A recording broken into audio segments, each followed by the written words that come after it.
Ayan guys, tayo ay magluluto ng pansit. Ginawa ko guys, niluto ko muna yung pork na isasahog ko. Ayan.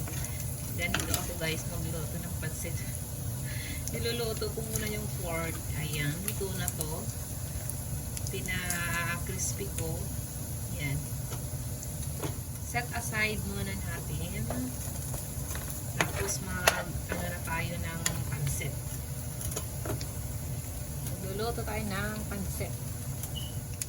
Hi guys! Welcome to my YouTube channel. Ayan guys, tayo ay magluluto ng pansit recipe. Filipino dish. Ayan guys. Ayan guys, samahan niyo ako. Tayo ay magluluto ng pansit. Maglagay na tayo ng cooking oil. Siyempre, kailangan natin painitin ng mantika bago natin ilagay ang onion and garlic. Ayan, ilagay na natin ang onion and garlic. Ayan, sautay natin guys hanggang mag-light brown ang kulay. Pwede na natin ilagay ang gulay guys. Tapos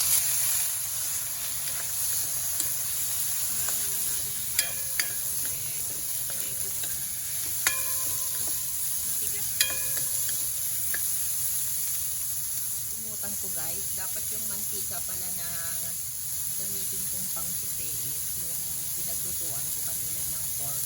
Pero next time, mas malasa kasi pag yun ang ginagawa. Dito na naalala. Tapos ilagay na natin ang cabbage. Yan, maglagay tayo ng soy sauce.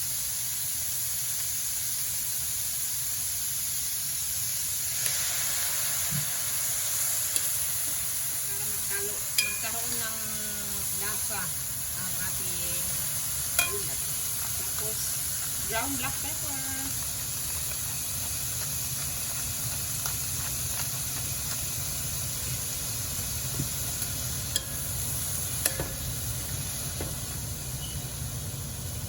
Maglagay din ako guys ng konting oyster sauce. Tapos mamaya maglagay din ako ulit na sa sa noodles. Ayan. Saute natin hanggang maluto. Kahit half cook lang guys na lutuin yung gulay kasi mas masarap pag yung crunchy pa siya. Pag ma-overcook na hindi naman masarap. Mas maganda. Mas masarap pag yung tama lang ang luto.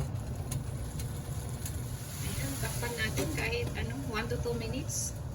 Ayan, okay na to guys.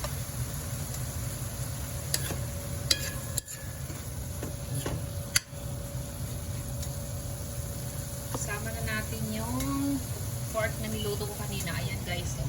May oil. Ito dapat yung panggisa ko mamaya. Sana. Ayan, wag lang natin ilagay yung mantika. Yung white lang. Ayan.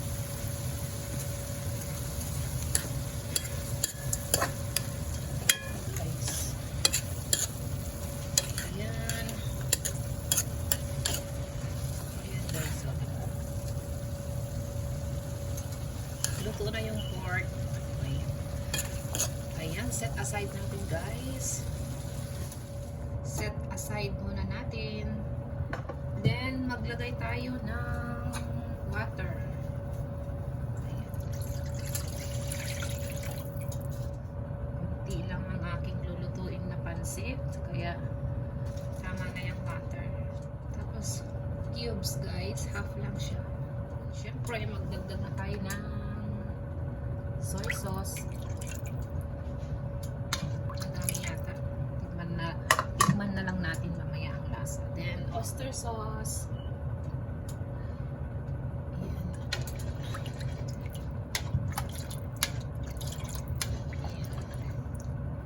Sesame oil. Ayan, nilagyan na ng tubig guys kasi wala na.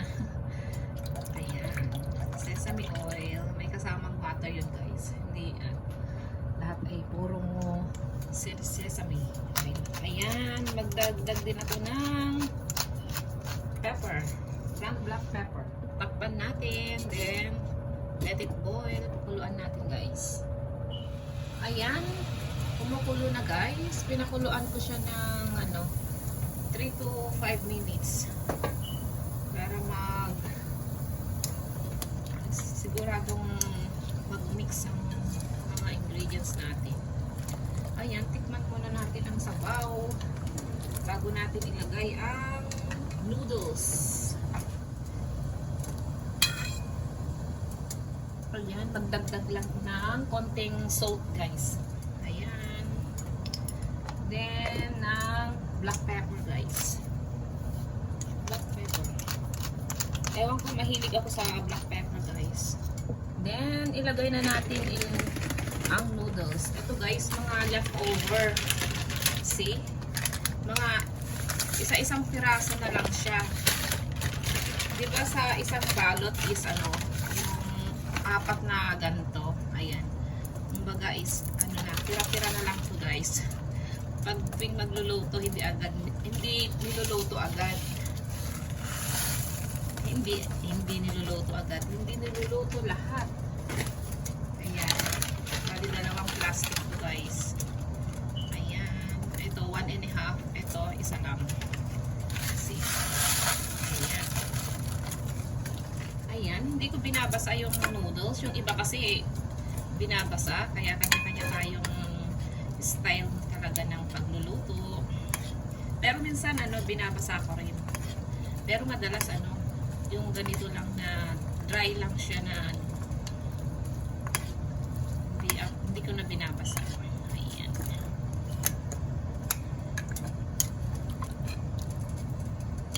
Ayan.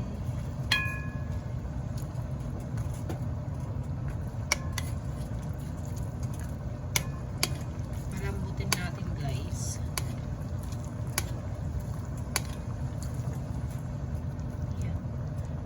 Takpan muna natin kahit 1 to 2 minutes para lumambot, saka natin i-mix ang noodles. Ayan guys, gamitan ko siya ng fork guys para paghiwala yung mga noodles. Pahinaan natin kasi malakas yung apoy. Ayan guys, ganon ang ating gawa.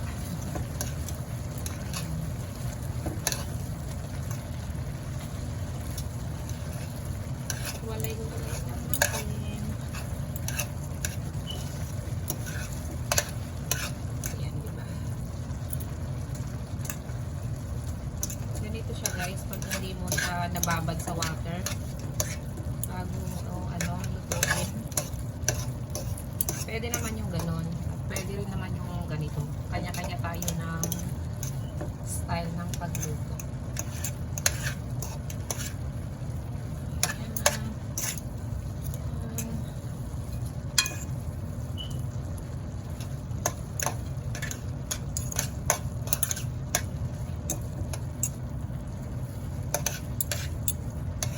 Halo lang guys. Mix lang natin.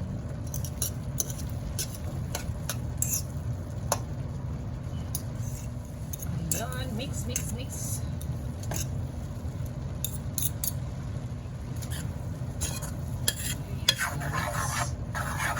O, diba?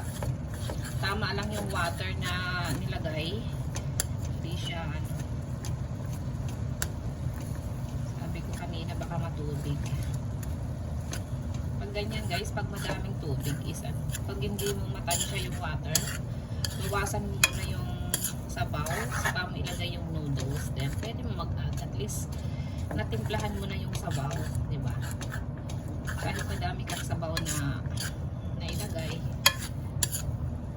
bawasan mo muna bago mo ilagay yung noodles. Ayan, nilagay na natin yung ating sahog na niluto. Ayan na guys, ilagay na natin.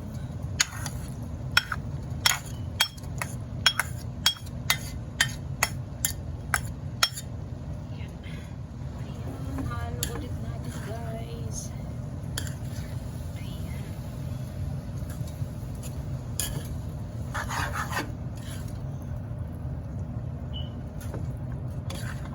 ba guys? Favorite nyo ba ang pansit? Ako guys excuse me, mahilig ako sa pansit.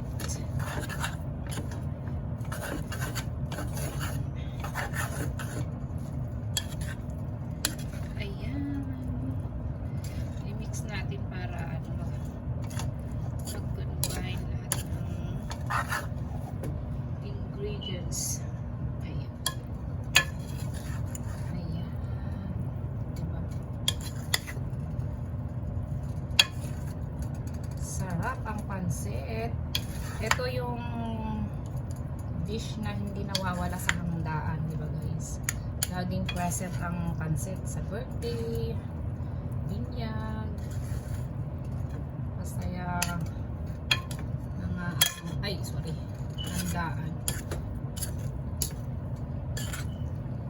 Lalo na sa birthday, present talaga ang pansit.